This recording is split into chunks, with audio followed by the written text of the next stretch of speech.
ടീച്ചറെ, ഫെഡറൽ സംവിധാനത്തെ മാനിക്കുന്നില്ല, മാത്രമല്ല വിവേചനപരമായിട്ടുള്ള സമീപനങ്ങൾ സ്വീകരിക്കുന്നു. അതിലാണ് പ്രതിപക്ഷത്തിൻ്റെ എതിർപ്പ്.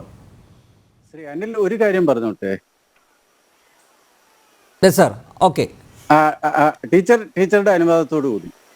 അതായത് എന്നോടല്ലേ ടീച്ചർ ഒരു മിനിറ്റ്, സാറിന് എന്തോ പറയാനുണ്ട്. ഒരു മിനിറ്റ് ടീച്ചർ, ഒരു മിനിറ്റ്. അല്ല, നമ്മുടെ സുഹൃത്ത് ശ്രീ ഹരി പറഞ്ഞത്, നമ്മളെല്ലാം പറഞ്ഞ ശ്രീ ഡോക്ടർ ജോസ് സെബാസ്റ്റ്യനും ഒക്കെ പറഞ്ഞ അതേ സ്പിരിറ്റിൽ തന്നെയാണ് ഞാൻ അതിനെ എടുക്കുന്നത്. കാരണം നമ്മുടെ എല്ലാം ഉദ്ദേശം ഏത് തരത്തിലുള്ള ബഡ്ജറ്റ് ആണെങ്കിലും അല്ലെങ്കിൽ നടപടികളാണെങ്കിലും സാധാരണക്കാരന് പ്രയോജനം ചെയ്യണം, അതേസമയം വളർച്ചയുണ്ടാവണം. അതാണ് നേരത്തെ ഗ്രോത്ത് വിത്ത് ഇക്വിറ്റി എന്നുള്ള ഒരു പ്രിൻസിപ്പലിനെ കുറിച്ച് കുറെ അധികം നമ്മൾ സംസാരിച്ചത്. അപ്പൊ ആ രീതിക്ക് സ്പിരിറ്റിൽ ഞാൻ ഉൾക്കൊള്ളുന്നു.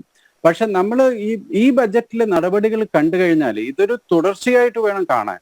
ഇപ്പൊ സാധാരണക്കാരുടെ പ്രശ്നങ്ങൾ പരിഗണിച്ചിട്ടല്ലേ national food securities act 2013 UPA government കൊണ്ടുവന്നതാണ്.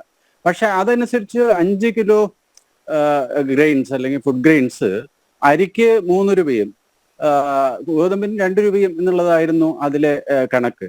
അപ്പൊ അത് പൂർണ്ണമായിട്ടും ഫ്രീ ആയിട്ട് നൽകാനുള്ള ഒരു തീരുമാനം എനിക്ക് തോന്നുന്നത് ഏറ്റവും പ്രോ പുവർ എന്ന് പറയാവുന്ന ഒരു തീരുമാനം തന്നെയാണ്. അതിപ്പോ എനിക്ക് തോന്നുന്നത് 4-5 വർഷം ആ ഫ്രീ ആയിട്ട് തന്നെ 82 കോടി എന്നാണ് പറയുന്നത്. ഒരുപക്ഷെ അനർഹരായിട്ടുള്ള കുറച്ചു പേർക്കെങ്കിലും അല്ലെങ്കിൽ കുറെ അധികം പേർക്കെങ്കിലും ചിലപ്പോൾ ഈ റേഷൻ കിട്ടുന്നുണ്ടാവാം. പക്ഷെ എങ്കിലും പറഞ്ഞു വന്നത് 3 രൂപ പെർ kg 2 രൂപ പെർ kg എന്നുള്ള നിരക്കിൽ NFSA ആക്ട് പ്രകാരം കൊടുത്തുകൊണ്ടിരുന്ന ഒരു സ്കീമിനെ കോവിഡിന്റെ പശ്ചാത്തലത്തിൽ പൂർണ്ണമായിട്ടും ഫ്രീ ആക്കി.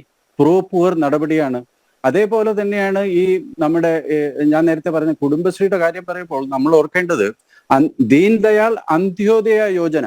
അപ്പൊ അന്ത്യോദയ എന്നുള്ള പദം കൊണ്ട് തന്നെ സമൂഹത്തിൽ ഏറ്റവും അവസാനം നിൽക്കുന്ന, ഏറ്റവും അന്തിമമായി നിൽക്കുന്ന ആളിന്റെ ഉന്നമനത്തിനെ ലാക്കാക്കിയിട്ടാണ് 9 കോടി വിമനാണ് ശ്രീ ഹരി. അത് നമുക്കെല്ലാം അഭിമാനിക്കാവുന്ന കാര്യമാണ്. കാരണം NRLM അതിന് മുമ്പ് ഉണ്ടായിരുന്നു, 2014 മുമ്പ് ഉണ്ടായിരുന്നു എന്നുള്ള കാര്യം ഞാൻ അംഗീകരിക്കുന്നു. പക്ഷെ രാജ്യത്താകമാനം മറ്റുള്ള സംസ്ഥാനങ്ങളിൽ അടക്കം ഉള്ള സ്ത്രീകളുടെ 9 കോടി സ്ത്രീകൾ അടങ്ങുന്ന സ്വയം സഹായ സംഘങ്ങള് ഇതെന്താണ് ചെയ്തിരിക്കുന്നത്? ഈ ബ്ലേഡ് കമ്പനികളുടെ സ്വാധീനം ധാരാളം ഒരു എന്താണ് വലിയൊരു പരിധി വരെ അതിനെ മറികടക്കുവാനായിട്ട് നമുക്ക് സഹായിച്ചു ഈ സ്കീം. അതേപോലെ തന്നെയാണ് എനിക്ക് തോന്നുന്നത് PM സ്വനിധിയെ കുറിച്ച് പറഞ്ഞപ്പോഴും സ്കീം ഫണ്ടമെന്റലി കൺസെപ്ച്വലി സ്ട്രോങ് ആണ്. ഇതെല്ലാം സമൂഹത്തിന്റെ അടിത്തട്ടിൽ നിൽക്കുന്ന ആൾക്കാരെ ലാക്കാക്കിയിട്ടാണ് കൊണ്ടുവന്നിട്ടുള്ളത്. അപ്പൊ ആ രീതിക്ക് ഒരു തുടർച്ച എന്നുള്ള ഒരു കോൺസെപ്റ്റിൽ നോക്കുകയാണെന്നുണ്ടെങ്കിൽ ഈ ബഡ്ജറ്റിൽ അതിന്റെ തുടർച്ച കാണാം.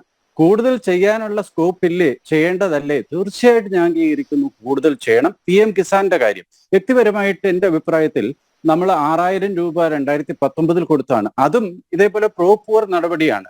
എൻ്റെ അഭിപ്രായത്തിൽ ഈ 10 വർഷത്തിനിടയ്ക്ക് ഏറ്റവും നല്ല പ്രോ ഫാമർ നടപടി എന്ന് പറയുന്നത് 6000 രൂപ cash transfer straight to account, ഒരാളുടെ ഇടപെടൽ കൂടാതെ പ്രോ പുവർ നടപടിയാണ്. ആ തുക ഒരുപക്ഷെ 7000 അല്ലെങ്കിൽ 8000 ആക്കാമായിരുന്നു എന്ന് പറഞ്ഞാൽ ഞാൻ അത് അംഗീകരിക്കും. പറഞ്ഞു വന്നത് ഈ ഗവൺമെന്റിന്റെ ഈ ബഡ്ജറ്റ് കഴിഞ്ഞ കുറെ ബഡ്ജറ്റിന്റെ തുടർ നടപടിയായിട്ട് കണ്ടു കഴിഞ്ഞാൽ ഗരീബ്, യുവ, അന്നദാത, പിന്നെ നാരി എന്ന് പറയുന്ന വിഭാഗങ്ങളെ വേറിട്ട തോതിൽ അഡ്രസ് ചെയ്യുന്ന നടപടിക്രമങ്ങൾ ഇതിൽ മൊത്തത്തിൽ നമുക്ക് കാണാം. ഏറ്റക്കുറച്ചിലുകൾ ഞാൻ അംഗീകരിക്കുന്നു. താങ്ക്സ്.